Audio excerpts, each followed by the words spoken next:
Он цаг уйлран одсоор түүхийн шаргал хуудаснаа бичигдэн үлдэх хурдтай урсан өнгөрөх энэ цаг хугацаанд олон түүхийг бид мартаж өнгөрчээ. Хүмүүн бид угаас мартах нь их болсон энэ цагт мартаж болохгүй түүх байдаг. Бидний дурсах тэр цаг үе, тэр тээх өдрүүдийг эргэж нэг дурсая.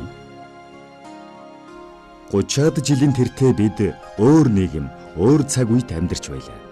Социализмын гэж нэрлэх тэр үеийг манай залуус мэдэхгүй. Чухам ямар цаг үе, ямар нийгэмд бидний эцэг их амьдарч байсан бэ?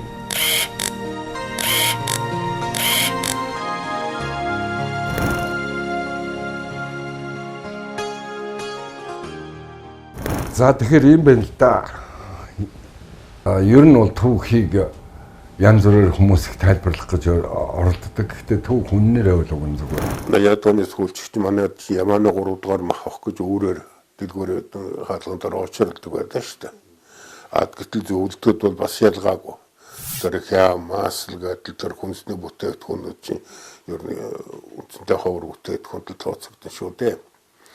Иймэрхүү байдалтай болсон. Тэгээ ерөнхийдөө социалист тогтолцоо болохоо байлаа гэдэг нь 80-аад оны сүүл үеэс эхлээд тодорхой болоод тэгээд зүүн Европын орнууд за зөвлөлтийн баруун талын Балтийн орчмын хэдэн улсууд бол ерөнхийдөө бид нэр буруу замаар явжээ гэдэг ийм ойлголтод хүрсэн юм. Тэгээ ер нь 88-9 оны үед бол социализм бол амьдрах чадваргүй гэдэг нь тодорхой болсон л доо.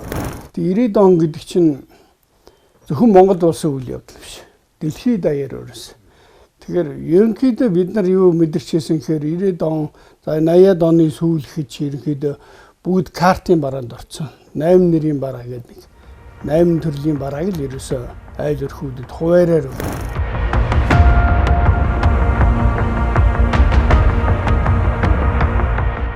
Айл болгонд одоо тэдэн килограмм гурил, тэдэн килограмм будаа, тэдэн килограмм элсэн чихэр, 2 шил архич гэдэг юм. Ингээ хуваарилдаг.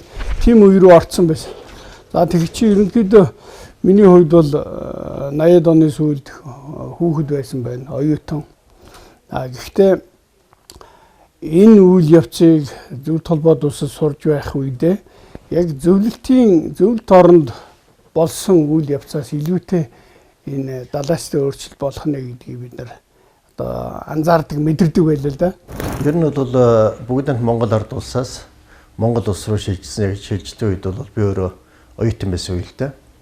1988 онд бол бүгд нь Польш улс руу оюутан болж явж байлаа. Хожим Монгол Улсын их сургуульд сурж агаад. Ер нь бол нийгмийн хөгжил, эдийн засгийн хөгжил, байгаль байдлаар бол ер нь л Монгол улс маань бол энэ хэдэн улс дотор хамгийн доотлын цэг дээр байгаа юм байна. Гэхдээ бол биднэрт бас их өөрчлөх юм байна. Тэгэхээр Монголын хувьд энэ 3 асуудал зэрэг тулгарсан. Социализм бид нураагаагүй. Социализм өөрөө нураад унчхад хүсээгүй бид нар тэрний нурмандаар үлдсэн 90 оны 10 сарын 25 гэхэд эдийн засгийн харилцаа зөвлөлгээд социалист орнуудын эдийн засгийн хамтран ажиллагаа байгуулагч нь тараад тэгээ бидэнтэй энэ чиг социалист орнуудаас гэрээ хэзэл хийх аваад худалдаа хийх аваад зарим нь элчингээ хаагаад яваад өгсөн шүү дээ тэгээ. Социализм бол өөрөө нурчихсан. Тэрнийг бол бид Монгол тогтоох асуудал байна. Агаарцгүй социализм нурахад бид нар юутай үлдэх вэ гэдгээр өөрснөө бодох хэрэгтэй болж ихэнтэй. Ерөнхийдөө дэлхийд даяар энэ социалист систем ер нь задрах нь бол маш тодорхой. За тэгээд энийг ерөнхийдөө арчилсан хувьсгал гэдэг дэлхийд даяарт ойлгочихсон. За нэг ийм өрнөл болох нэ гэдэг бол ерөнхийдөө ойлгомжтой байсан. Монголоор гэхэд 90 оны байдлаар гэхэд нийтдээ 586 сая доллартай тэнцэх экспорт гадагшны гаргаад тэрний хооронд импорт авсан шүү дээ. Тэрүүн дээр нэмээд 704 сая доллартай тэнцэх зээл тусламж авч амьдарч ирсэн юм. Тэгэхээр энэ чинь нөгөө манай чинь бүх эдийн засгийн харилцааны чинь 85% зөвлөлт холбоотоос ногддог, 10% нь бус социалист орнд ногддог, 5% нь чөлөө зах зээл рүү чиглэсэн жаахан худалдаа байлаа л да. Ийм нөхцөлд бид нэр ингээд Британи тусгай тогтнолоо өөрснөө жолоогоо гартаа авна гэдэг хэрэгтэй чинь тэр нөгөө их зээл тусламж чинь байхгүй болж ирэх юм. Тэгвэл бид нар авахгүй гэсэндээ ч байхгүй болсон юм биш. зээл тусламж өгжсэн зөвлөлт өөрөө ядраад 90 оны 9 сарын 30-нд дээд зөвлөлн тогтоол гаргаад гадны аливаа улс орн зээл тусламж өгөхийг засгийн газартай хориглолцсон. Тэгээ Монголд барьж байсан барилгууд нь тэр чигээрээ дутуу үлдээд энд ажиллаж байсан хүмүүс нь салингүй болоод тэр хүмүүс ч тэгээд буцхаас өөр аргагүй болно шүү дээ. Гэх мэт ийм хүндрэлийг бид нар давах хэрэгтэй болсон. Яг тэгвэл ерөөсөө социалист нийгэм гэж явж байгаад тэрний онлын буюу философийн бүх асуудал нураад унчингууд яг төрийн эрх барьжаас зүгээр хаяа явцсан шүү дээ. Нэг нөгөөлөгт. Хэдэн залуучууд гарч ирсэн нөгөөдгийн дуйлаанаар нийгмийн давалгаанаар хаяа явсан. Нэгсэндээ төр эцэнгүй болсон л гэсэн үг.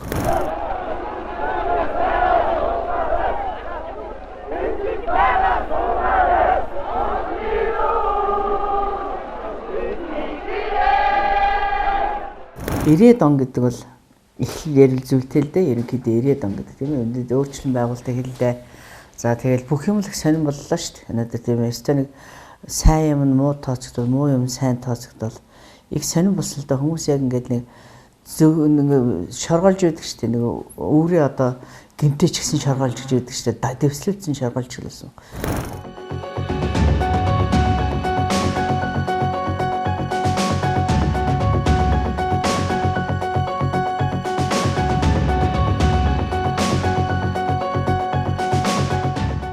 За тэгэл одоо хүмүүс ч 8 арилжаанд яваад за зарим нэг нь бол төрийн хаалбанд бол өргөжүүлэн ажиллаа. За ямар хүмүүс 8 арилжаанд явж байсан гэхээр нэлээд одоо эр зоригтой одоо үсэндээ тийм сэргэлэн одоо ер нь мэдрэмжтэй улсууд гэж хэлж болно.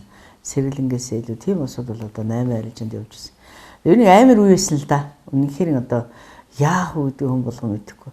За монголчуудын одоо өнөөдөр аюу эр зоригтой одоо илэрхийлсэн айхтар одоо мэдрэмжтэйг илэрхийлсэн нь бол яг энэ үед одоо би илэрсэн гэж боддог байхгүй. Яг тэгэхээр урд бол бүх бараа байгаад байдаг. А хойно бол асар том зах зээл 140 хэдэн одоо сая хүнтэй айлшгүй Орос маань энэ бол одоо өнөөдөр өргөн хэрэглээний бараач байхгүй, хүнсний бараач том муутай. Энийг одоо мэдэрсэн улсууд бол монголчууд байсан байна. За ингээл энийг сайхан мэдрээл тэгэл ерөөсөл одоо тэгэл бүгдээ хөдөлсөн дөө.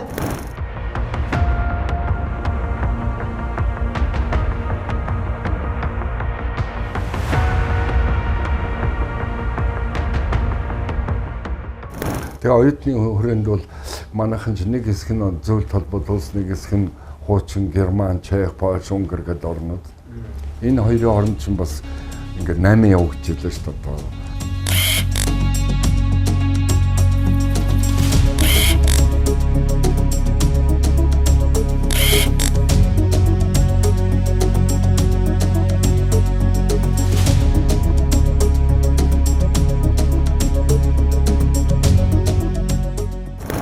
Джинс ч гэдэг юм уу, ийм нүдний шилж гэдэг юм одоо арай жоохон модны хувцснууд наанууга орнуудынхаа зах зээл дээр бие биендээ дамжуул тэдгээр нь зардаг ч гэдэг юм.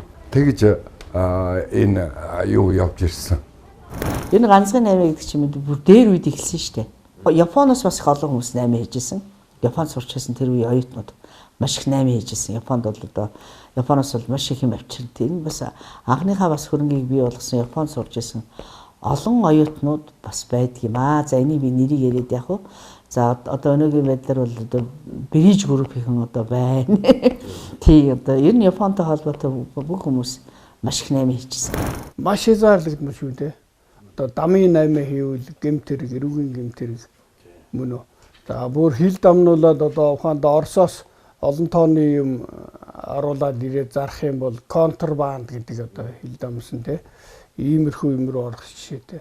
За энэ валют мөнгө чөлөөлөгөөс болоод энэ валютын нэг хоёрхан дэлгүүр байлаа шүү. Улаанбаатарын Баянголын энэ хэдэн валютын дэлгүүр чинь валютаар их 8 хийх юм бол их ч юу хавд нэг одоо $100 тэр юм аваад гарах юм бол үндсэндээ шууд одоо хараа хяналтанд орох тусгай байгууллагын дуудагдах, байцаагдах ийм нөхцөл байдалтай байсан. Тэгээ харах юм бол 89 онд бол бизнес эхэлсэн гэж ерөөсөө үзэх боломж байхгүй. За одоо ингээд 90 онд чинь бид нар чинь гал алдах төхөд байжлаа шүү дээ. Бүх юм зогссон. Цахилгаан станцууд нь дэлбэрч гээдэг. За ийшээ уул уурхаа, нүүрсний уурхаанууд нь уурхайн техник хэрэгсэл байхгүй нөгөө экскаватор, бульдозер, дамптрак ч гэдэг юм уу бүгдээрээ байхгүй илэгдэл хоригдлоор байхгүй болсон. Ер нь шинжлэх хэрэгтэй болсон байдаг. За Улаанбаатар хот хүртэл нийтийн тээвэр хүртэл байхгүй. Автобуснууд нэг хэдэн ЭШМ, Шкода гэсэн автобусууд энэ Чехоос авдаг байсан. Тэд нар бүгдээрээ бас хугацаанд дууссан. Нэгдүгürt бол зөвлбод улсын авч ирсэн төсвийн талуу байхгүй болсон. Дээр нь хуучин технологитой. Тэгээ ялангуяа энэ 92-оос 96 оны Жасруугаан засгийн газар болон социалист нийгмийн татварын системийг тэрээр нь хуулаад үлдээсэн. Яг тэгвэл 45-аас 50% татвар байлаа шүү дээ. Хов хүн 4 шаталтай, компани 5 шаталтай ч байлоо. 90-с 92 он бол. Тэгээд дээр нь бол социалист нийгэм бол 1852 байгууллага байсан. Одоо энэ бол социалист нийгмийн сүүлийн 40 жил бүтээл бий болсон байгууллага хамт олон гэсэн үг. Энэ 1852 байгууллагад одоо бүгд хариалгаж ажиллаж байсан. Гэтэл энэ байгууллагууд нь саяын тэр 40-50% татварын дарамт, дээр нь хөрөнгө оруулалт байхгүй, технологи байхгүй, улс төрийн удирдлага байхгүй. Тэгээд бүгд тараасан байхгүй.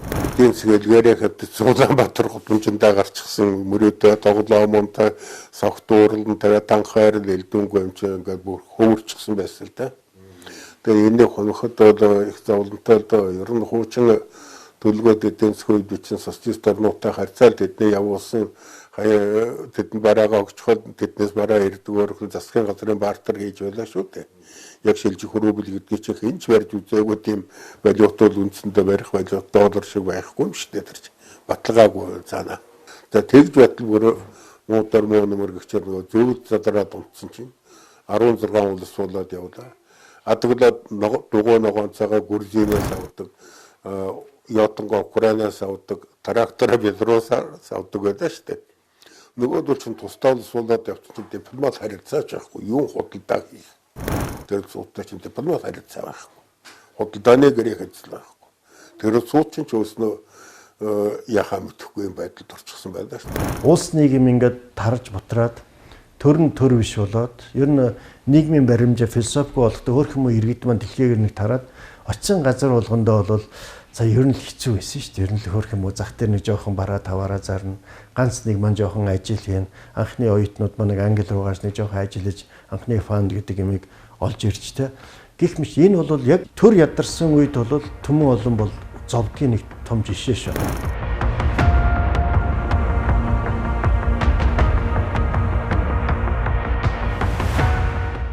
Ингээ бид нар чинь бүх юм ингээ нойлчлоо шүү дээ. Ерөөс худалчинд нэг өдрийн дотор шахуу. Тэгээ одоо яах вэ? Тэгээ амьдрахын ирэхээр бүгдээрээ гадагшилсан. За тэр гадагшлахт нь би явахтай бас жоохон тэр үед бол нэлээ эрчимтэй хөдөлгөөнтэй байсан. Ганцхан намайч явах уу ийшээ хятад руу явдаг, цаашаа Сингапур явдаг, ийшээ Орос руу бараа гаргадаг юм биш. 90 он гараад нөгөө картын бараанд шилжээ. Дэлгүүрүүд чинь ерөнхийдөө 90 оноос хойш чинь лангуунууд хоосорсон шүү дээ. Тэгээ нөгөө 20 дугаар тогтоол гараад ингээд юмнууд чинь ингээд лангуунууд хоосроод нөгөө ховчлолд орсон үйлдвэрүүд чинь үйл ажиллагааны жиг тус болоод ерөнхийдөө лангуу хоосорсон.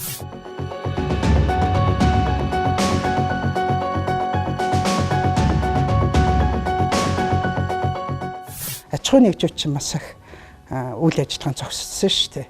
Ховчлолж авсан үйлдвэрүүд чинь бүгдээрээ нөгөө төвлөрсөн төлөвлөгөөт эдийн засгтай байсан тэр том үйлдвэрийг чинь нэг хүн ховчилж аваад ажиллуулж чадхаа болсон шүү дээ. Тэгээд хүмүүс чинь цомтголд ороод ажилгүй болоод одоо ерөнхийдөө л одоо хүмүүс нэг том яриад байгаа боловч гар дээр мөнгөтэй хүн одоо маш ховор байсан. Тэр үед бол банкар хүртэл мөнгө шилжүүлэх боломж байхгүйсэн. Айгүй хэцүү байсан байхгүй юм. За ингээд тэгэхээр ийм хэцүү үед бол одоо өнөөдөр худалдааны төлөөлөгч хийнэ гэдэг бол маш хэцүү юм байна гэдгийг би ойлгоод за ер нь одоо би амьдрах хэрэгтэй минь хоёр хүмүүсийн дунд ингээд хавчуулагдаж худлаа үнэ ярьжсэнаас ерөөсөө гар дор байгаа юм би 8-аа хий гэж бодвол их чинь ерөөсөө юу ч байхгүй мөртлөөл хүний одоо барааг аваад эрхүүгийн зах дээр зогсож эхэлсэн.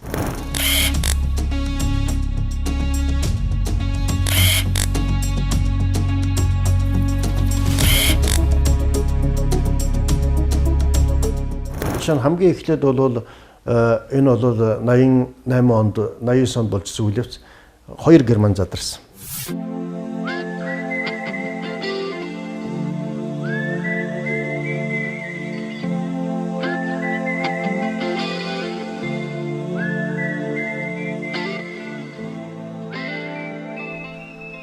Хоёр Германыг заагласан Берлиний ханыг нурааж, хүйтэн дайны төгсгөл ирсэн тэр цаг үеэс социалист лагер нуран унсан юм.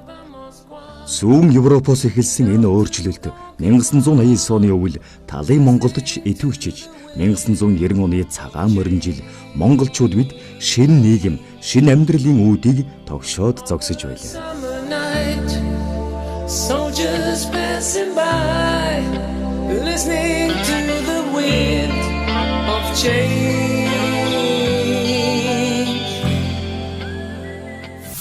Хоёр Герман задрахангууд зүүн баруун болоод зүүн Германд байсан оюутнууд тэнд байсан очсон хүмүүс одоо паспортын юу хоёр маркийн ялгаанаас нэлээд анхны хоримтлаа бий болгосон. Дараа нь Чех руу дамжсан байдаг. Чехд бас нэлээд дээс. Тэгээ Польшд ирсэн. Тэр улсууч ингээ ерөнхийдөө хэрэг нүүрсэн байхгүй. Герман, Чех, Польш, Праг, Варшав, ялангуяа Варшавын зах дээр Варшавын тэр юун дээр бол Варшавын зах бол за ер нь монголчууд олон монголчуудыг хөл дээр нь босгосон доо. Би өөрөө яг оюутан байсан үеч таарж байсан. Тэгээ тэр үеийн одоо за манай Варшавын нэг цөөхөд оюутнууд бол за ер нь бүх л ажлыг хийж өгсөн доо. Гэхдээ яг 1990 онд би чинь Герман явж ирээд Германаас 89 онд зөв толгойд улс Москва тэгээ Польш, Чех гэдэг ингээд 8 хийж яваа цаашаа гол төлөв 8 хектар алт доллар зардаг байсан. За алтаа бол Оросоос авдаг ус алт эдлүүдээ тэрийгэ зараад тэгээд дараа нь Чехаас бах өрөөгл авсан нэг харьцаатай.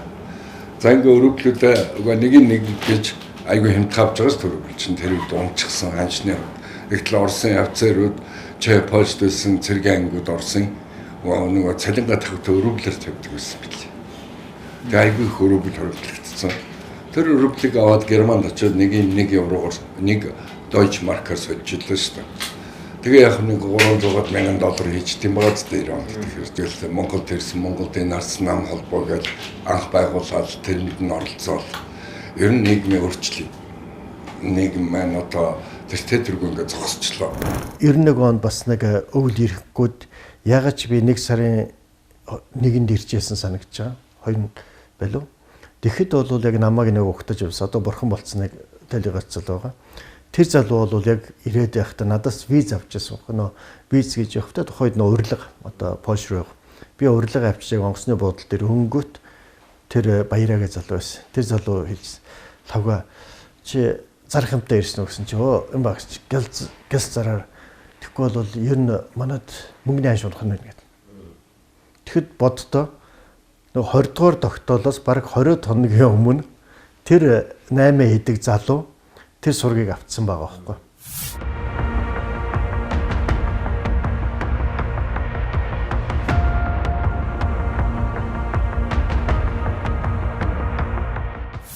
Тэр бол нилээ задарсан болчих байгаа байхгүй яг нарийн доолны нэг үл. Тэгэл би ч бас ирсэн бас тухайн үед бол мэдээж Польшоос ирж байгаа улсууд бол Дженс одоо ховц сонор авч борлуулдаг байлаа л да. Тэгээд яг тэрийг ингээд тэр залуу хэлээл яг тэр хооронд л би ч нөгөө юм борлуулж чадсан тухайн үед бол бас нэг 20,000 төгрөгтэй болсон юм а.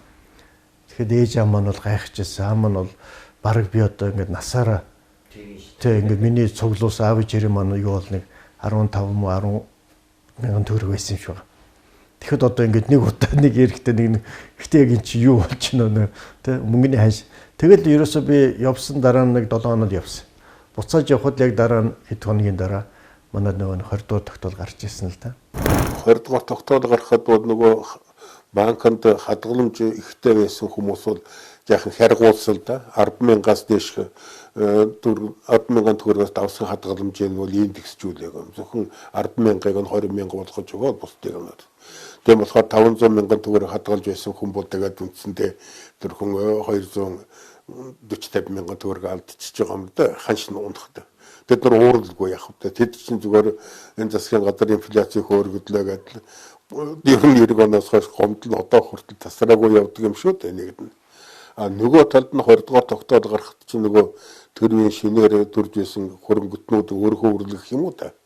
Нөгөө арилжаа 8 хийдэг залуучууд маань оомсондоо мөнгө хадгалдаг байсан байна лээ дээ. Тэгээд нөгөөх нь хан шунцхлаар чинь тэгээд хоёр дахин хан шунцлаар зовно үдээ. Эднэрөө тэдний хувьд хүндрэл. Гэхдээ хүн амын нийт дийлэнх хэсэгт бол энэ тустай болсон л да. Жишээлхэд ингээд манайхаас үлэмж илүү хүчин чадалтай зөвлөлт холбоотолд түүний дараа улсын Орос байна. Монгол улсын шилжилтийн үеийн инфляц нь Оросынхоос 40 дахин бага юм шүү дээ. Европын зүүн Европ орнуудаас 5-6 дахин бага дор түвшинд. Өөрөөр хэлбэл бид нар тогтворж уудаж чадсан. Хөс хөсөг хүний амьдрал юмсан. Ингээ амьдрал чинь нэг өглөө ингээд ажилгүй, орлогогүй, хоолгүй болоод таг зогсож байна.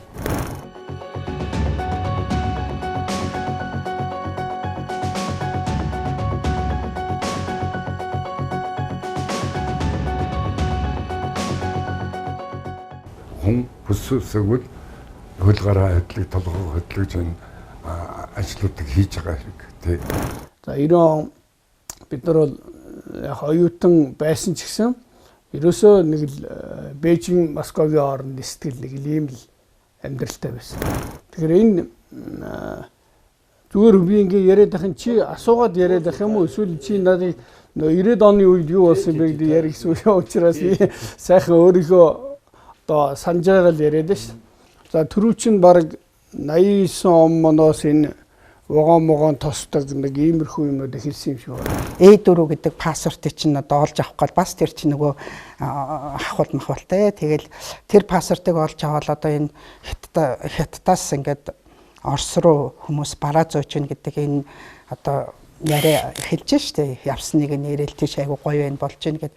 Тэгэл ерөнхийдөө паспорт аваад найзуудтайгаа нийлэл хятад руу яваал тэр таны зах гэдэг зах дээр ч одоо нөгөө хятадын бөөний бараа аваад тэгэл Орос руу явж хаах эхэлсэн тий. Тэгээд Бээжингээс Москва хүртэл одоо манайх баг юм торгоны зам шиг ийм одоо 20 дугаар зууны торгоны зам л нэгдлээ шүү дээ. Тэгэл одоо дуулсан ах トゥ хамаатан садандаа хэлэл бие бинийгээ дагуулаад ингээл явцгаасан. Тэгээд одоо энийг одоо нэг л сэргэлэн Монгол залуу нээсэн байна шүү дээ энэ замыг. Тэгэл энэний араас л явцгаасан да бүгдээрээ.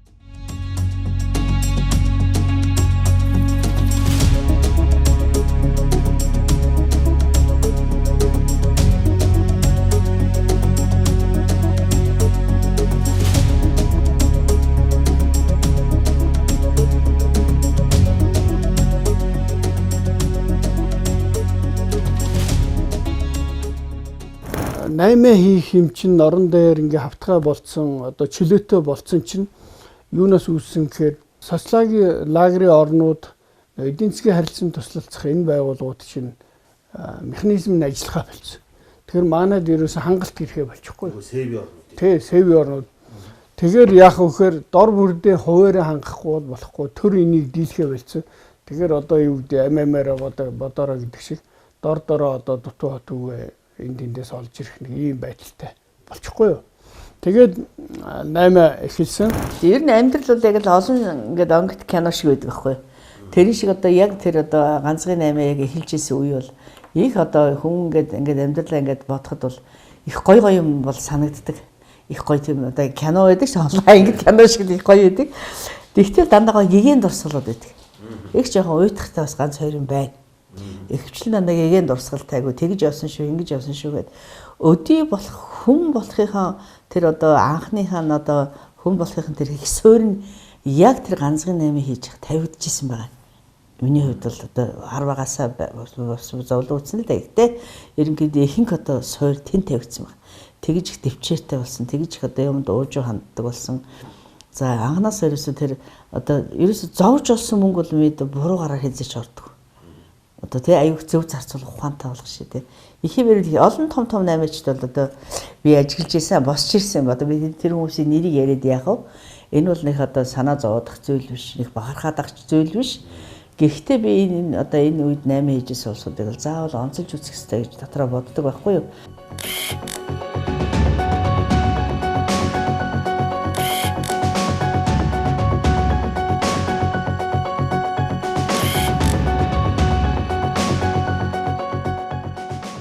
Ерөнхийдөө зах зээлд орох одоо эхийг тавьж өгнө гэдэг чинь альва юмны фундаментыг тавьж өгнөд чиг чухал шүү дээ мэдээ. Тэгэхээр хөрөнгө оруулалтыг зөв үүсгэх, анхны хөрөнгийг одоо бүрдэлтийг бол маш зөв тавьж өгсөн улсууд гэж би боддог байхгүй. Өөрийнхөө яг л одоо ариун цагаан хөдөлмөр одоо би тэгж чадна. Тэрнээс биш одоо улсын хөрөнгийг одоо хулгайлах, шамшигдуулах, хэл ахуулаар одоо бий болсон хөрөнгө одоо зөндөж тэмээд одоо нуух юм байхгүй шүү дээ. Гэтэл энэ бол би боддог энэ бол цэвэр мөнгө юм аа, ариун мөнгө юм аа. Одоо энэ явдал бол би бол буруу явдал гэж ерөөсө боддоггүй. Энэ талаараа бас их одоо зөв байсан болов гэж бодлоо. Тэгээ юу болсонгүй зүгээр л тухайн айл болгон залуучууд болгон гэр бүл амьд үлдэхийн тулд бүгд л эрвэх дээрээр хөдөлсөн. Одоо том жижиггүй. Одоо тэр гол юм маань динжин мянган зах байлаа. Тэгэл тухайн үед бүгд л одоо хятад руу анх одоо тэр нэг 90 онд чинь явах эрх нэгдэжсэн. Тэгээд тэр нэг юмыг ашиглалаа. Ер нь тэр үед хөдлөөгүй гэр бүл гэж ер нь байхгүй.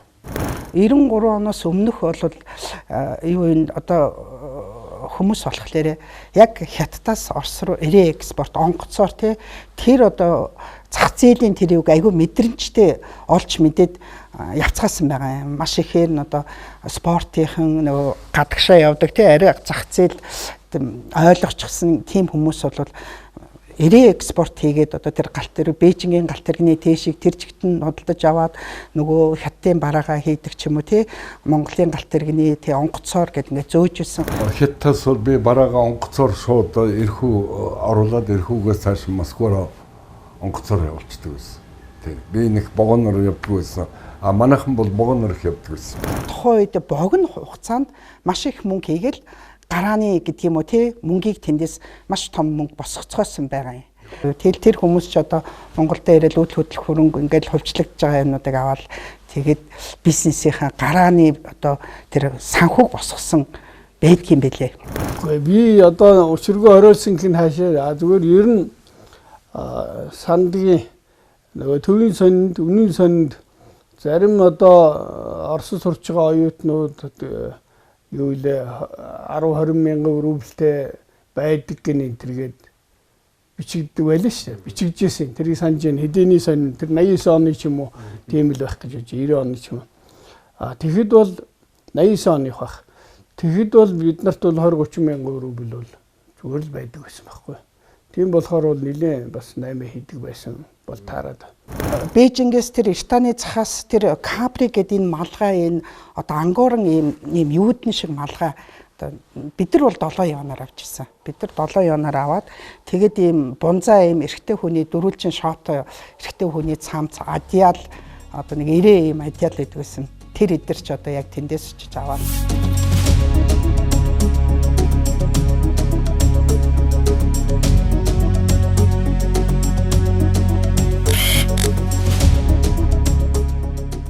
Тэгэл 2 купе дүүр нөгөө ачаануудаа чихэж ачаал тэр үед чинь бас төмөр замын хууль дүрм гайгүй байж ингээд задарсан урдных шигэ биш болцсон. Тэгэл чихэл аваад явсан да. Тэгээд бас Оросын хил дээр хөөрхөн жижигхэн мөнгө төлнө. Тэгэл одоо Москва хүртэл Красноярскаас эхлээл нөгөө бараанууд чинь Оросууд орж ирэл шууд гахаа бөөндөд авчдаг.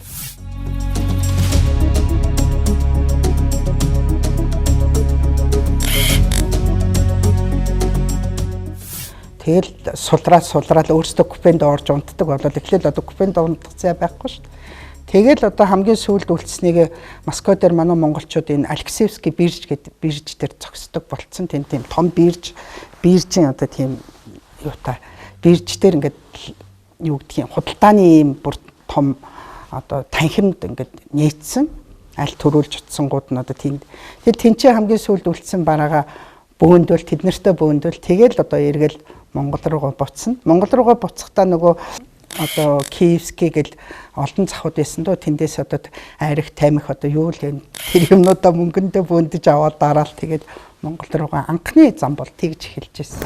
Олон бүлгэллүүд бас их байдаг байсан. Одоо юу гэдэмдээ ганцхан 8 дотор бас арьс гаргадаг улсууд. Нөгөө тарвны арьс маш их гаргадаг. Их олон хүмүүс гаргаж ирсэн. Энэ дээр бол их олон хүмүүс бас хөөрхөн босч ирсэн. Одоо 8-ны анхны хөрөнгө оруулалт гэж байдаг шүү тийм ээ босч ирсэн. За янз л байсан да. За энэ дотор буянгийн жагаангийн одоо хөрхөн бараа хүртэлэгч нь бас ядтаас бариад гүйжж явлаа тий. Маск өмсчихсэн би нөгөө бас нүрээ далдалсан. Тэгээд буянгийн жагаа намайг тариад та чи яах нь вэ гэдэг. Би яад ингээд хэдэн хөрхөн одоо нэг аппаратууд байдаг шүү дээ. Нөгөө одоо дээр үе нөгөө видео камерууд тэрийг аваад бас хэдэн төгрөг хүртэл хийж явлаа. За заримдаа хятадаас би Монгол руу их торго дээр оруулж исэн. Торго дээлийн торго. Тэр торгоо даахгүй одоо хөрхөө мөрөн дээр өөрч явж байгаад арт тийшээ хүртэл савж унжээл. Их юм болно шүү дээ, тийм ээ.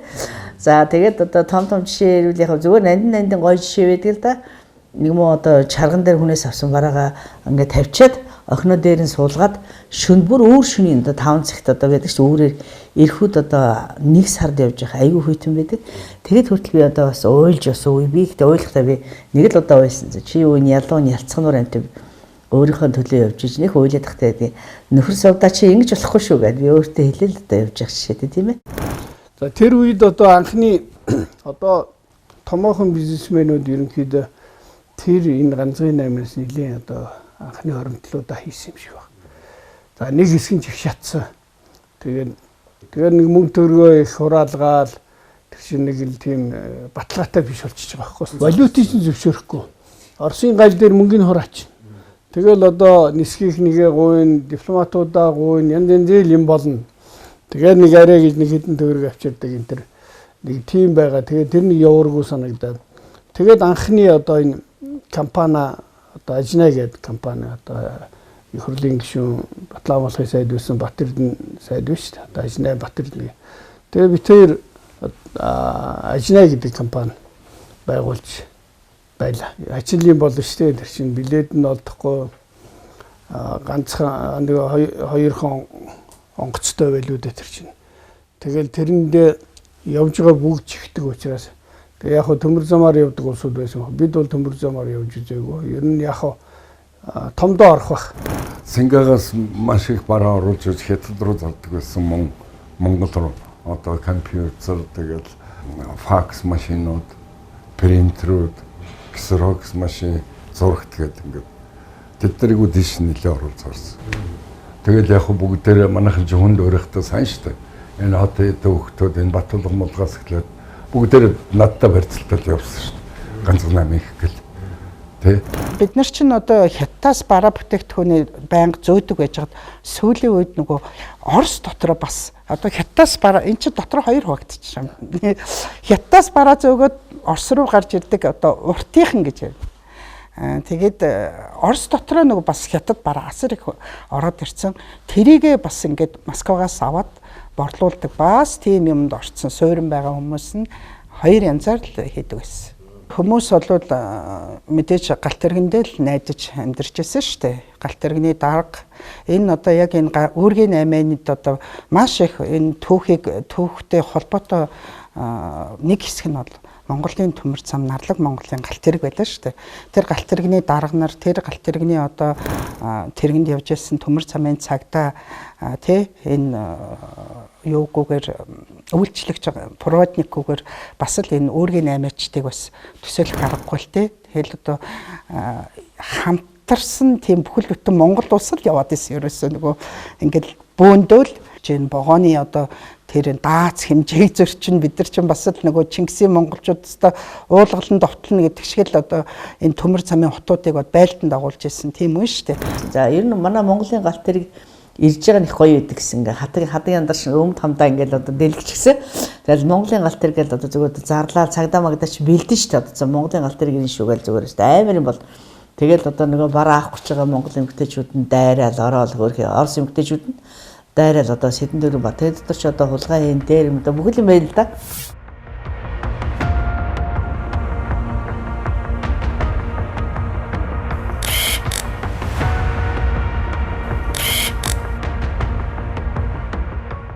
Ерөнхийдөө ингээл бараагаа ингээл оруулаад тэгэл ерөнхийдөө дээрээс тэгэл тэр богоон чинь тэр чигтэл ажлын мест болж байгаа юм чи худалдааны том талбай болоод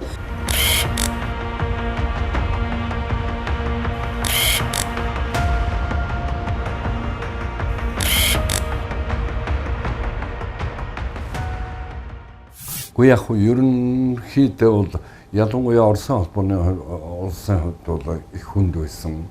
Эрүүгийн элементүүд нь рекет дээрэм хийдэг байсан. За манайхан ч нэлийн дээрэмдүүлсэн баг. Ганц нэг хүн амнасаа ч хүртэл алдсан баг. Их дээрэмдүүлж ирсэн. Тэгээд нөгөө дээрэмчтэйгээ цагдаа нь хүртэл нийлчихсэн. Замын цагдаа, зүгээр цагдаа нь нийлчихсэн нөгөө дээрэмчтэйгээ. Тэгээ нөгөөдөл нь хүн дээрэмдэг цагдаа нь яадаг ч. Тийм л байсан. Тэгэхээр мэдээж эрхтээр тэр зах мах гэл одоо юмнууд гарч ирлээ шүү дээ. Тэгэл тэн дээр бол эрхтээрүүд гэж одоо мөнгө хураадаг тий шууд татдаг дээрэм энэ задарсан тэр бол гэмт хэрэг бол маш ихсэн манайхан ч бас маш их өртөжсэн амь насаараа ч одоо хохирсон хүмүүс маш олон байгаа эд хөрөнгөөрөө дээрэмдүүлсэн булаалгасан гэл одоо тийм түүхүүд бол маш их байдаг. Галт тэргэнд бол аюул багтай байсан. Галт тэргэн дотроо галт тэрэгний зогсоол дээр бууж 8 хийхтэй тэнд дээрэмдүүлэх юм аа булаалгах юмнууд бол байсан. 8-ч тулхлаар ч нөгөө машин зөөж эхэлсэн штэ Европоос тэр бол бас нэлээд эрсдэлтэй байсан. Замдаа одоо булаалгах, дээрэмдүүлэх, тий амнасаа алдах, аваар осолд орох тийм юмнууд бас байсан. Аимшигтай. Би 2 удаа дээрэмдүүлж исэн. Гэрээ нэг сайн одоо бутаулсан гэрээ. За дээрэс нь би одоо бас чим бат гэдэг нэг залуу байсан. Мундаг дээрэмчин залуу. Читэд 8 хийдэг. Тэрэнд бол би бас савтлаа дээрэмдүүлж исэн. Монголыгаа дээрэмдэж байгаа. За тий одоо дээрэмдүүлсэн бол зөндөө би. Гэрээрээ дээрэмдүүлэхэд бол аимшигтай байсан. Гэртээ. Тий Оросууд дээрэмдэж орж ирсэн. Үргэлж айн мэд бас санаа зовн тэгээд ихс олон юм хий. Энэ болгоныг одоо өнөөдөр яриг бол тийм ч юм байсан, ийм ч юм байсан гэдэг. Гэхдээ би нэг л юм хэлмээр байгаа.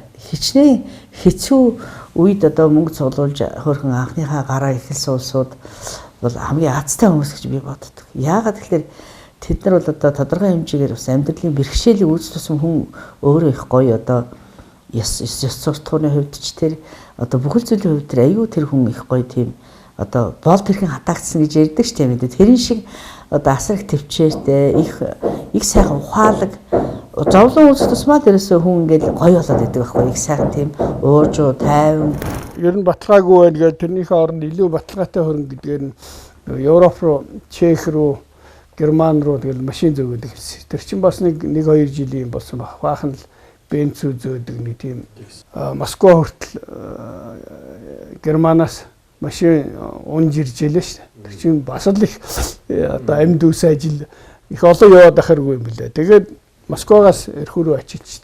Бидний хувьд бол илүү хоримтл хийсэн гэхээсээ илүү энэ олон улсоо дамжиж 90 худалдаа 8-ны одоо мөн чанарыг ойлгоход одоо илүү тустай байсан баг.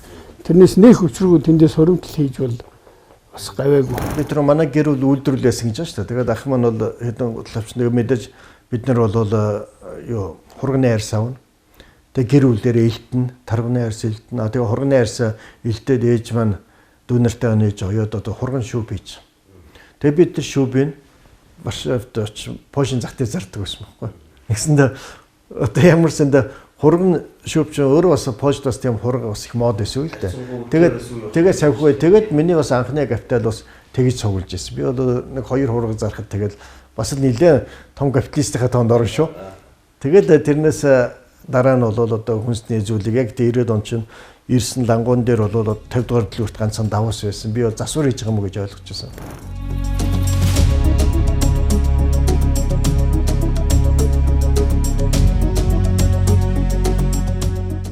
Гэтэл тэр зүгээр байгаа нь давусны тос хоёрлсан гэсэн.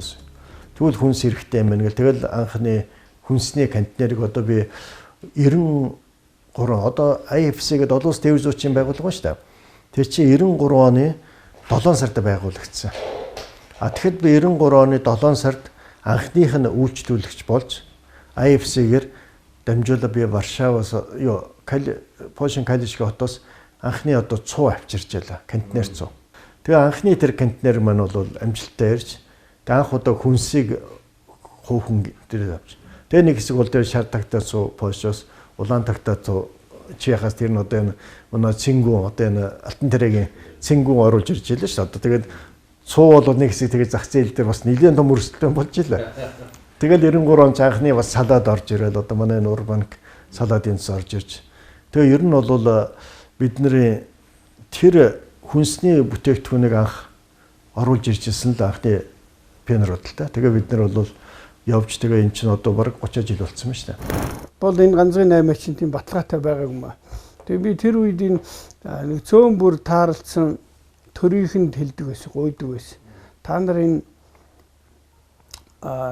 замын одоо Иркутск, Новосибирск, Свердловск те за магадгүй Красноярск ингээд энэ Москва ийм том хотуудад тийм дэлгүүрч юм уу Монголдо түрээслээ авчиж.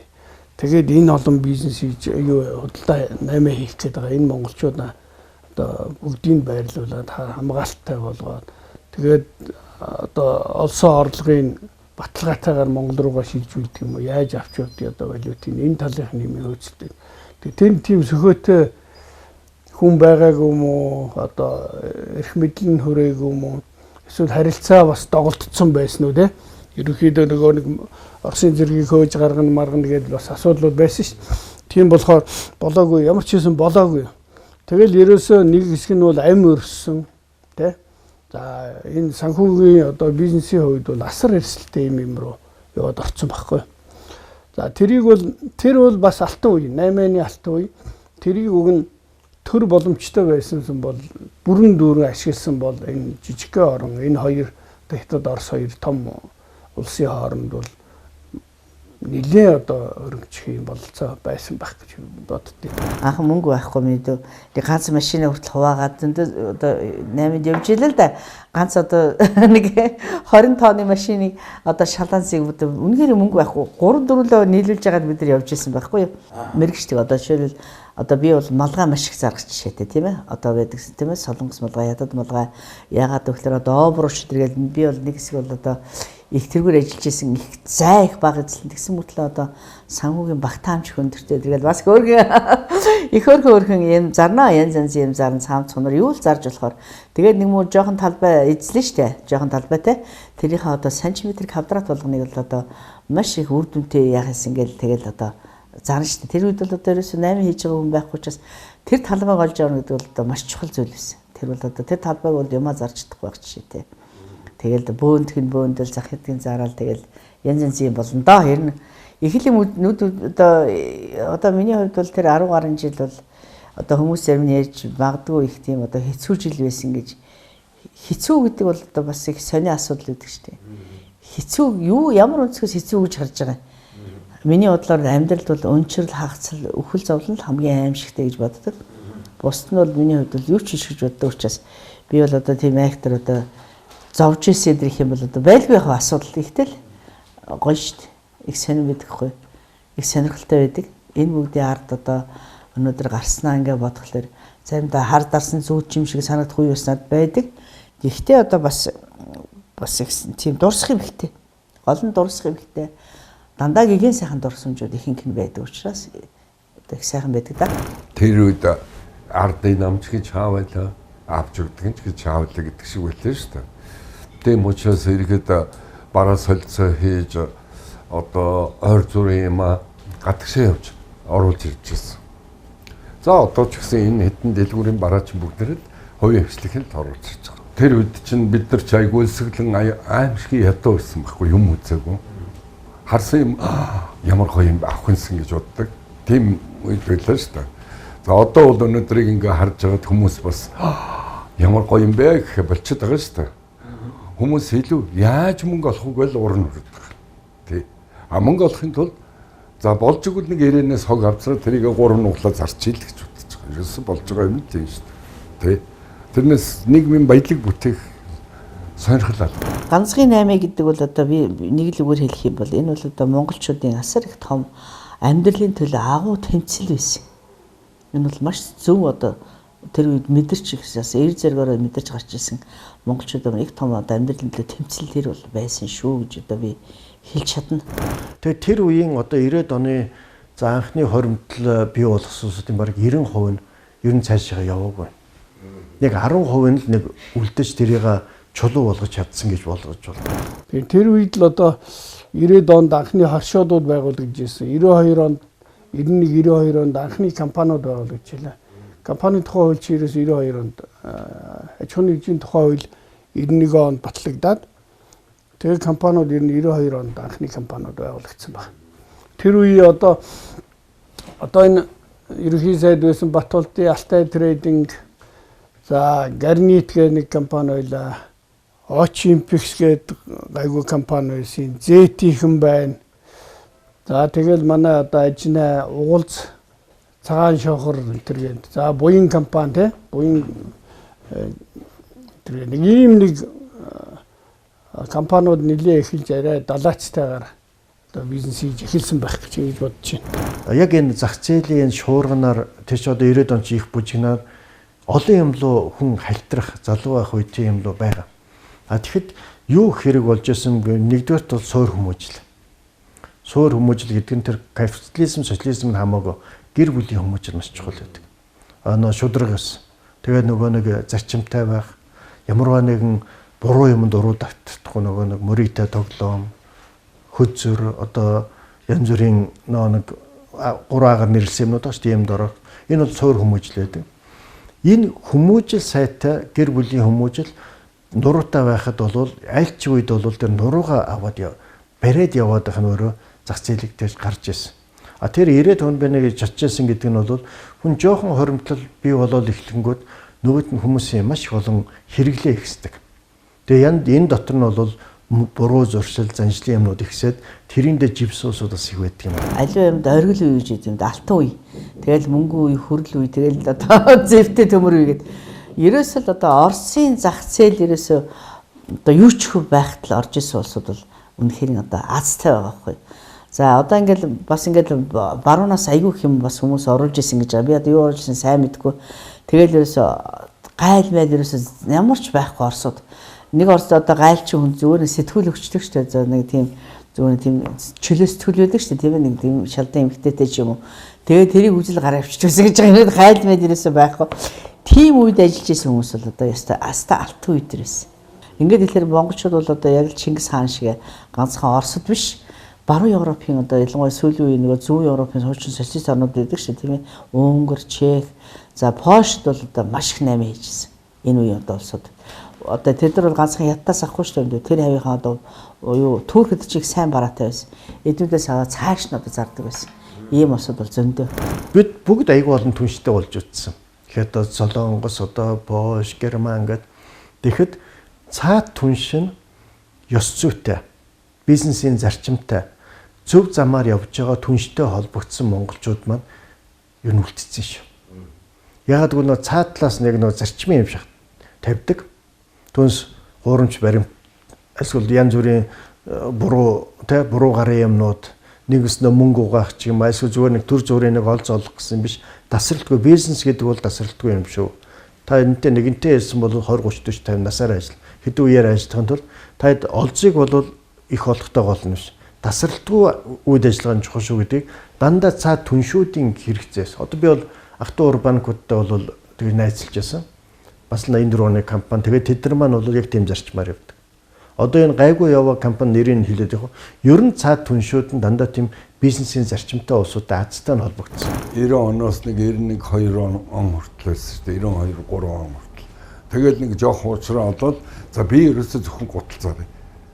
Нөгөө би ер нь зөвхөн ногоо зарыг. Би ер нь зөвхөн одоо гар утас оруулж зарж гэдэг юм. Ингээд зах зээлийн номон дээр бичигдэг хуурилт явлаа шүү дээ. Чадахаараа хийх гээд.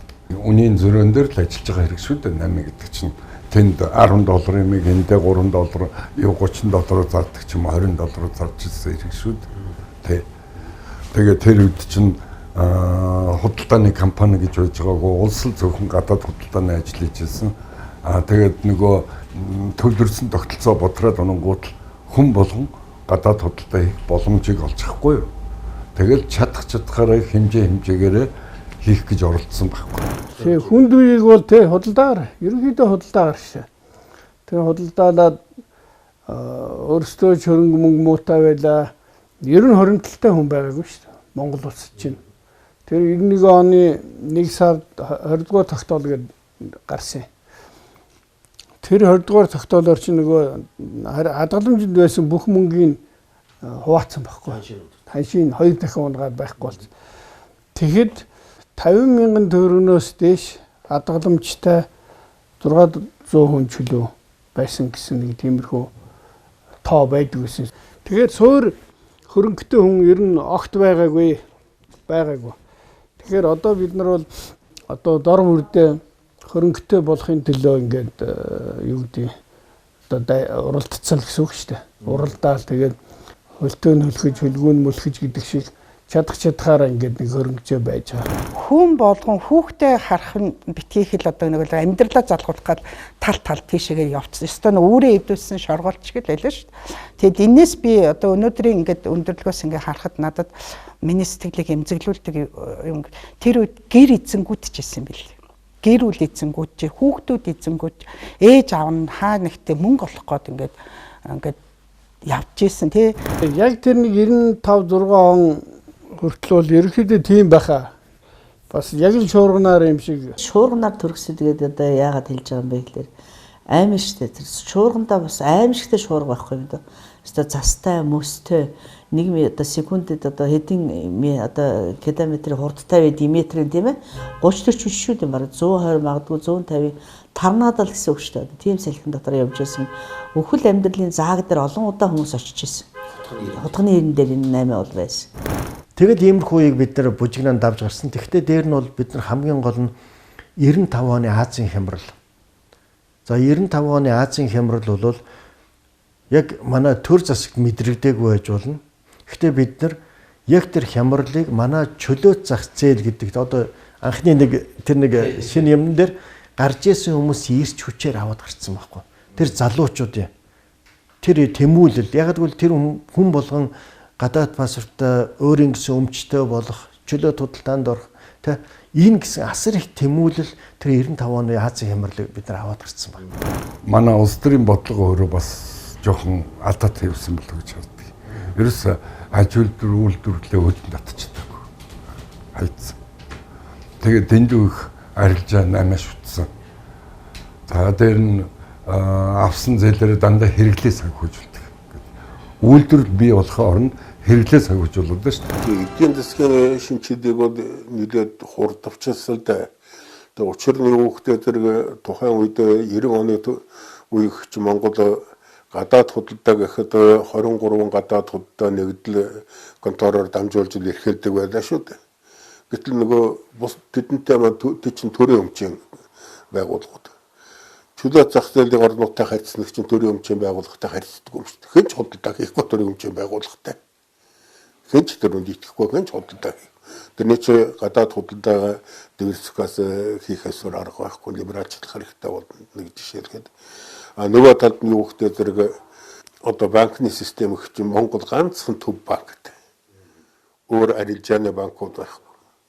Банкыг маш аргатай хоёр шаттай болгож 90 оны 10 сарын 19-нд 19 дугаар тогтоол гараад худалдаа хөгжлийн банк, хөрөнгө технологийн шинжилгээний банк гэж хоёр банкуд тусдал гаргасан л да. Арилжааны банкуд.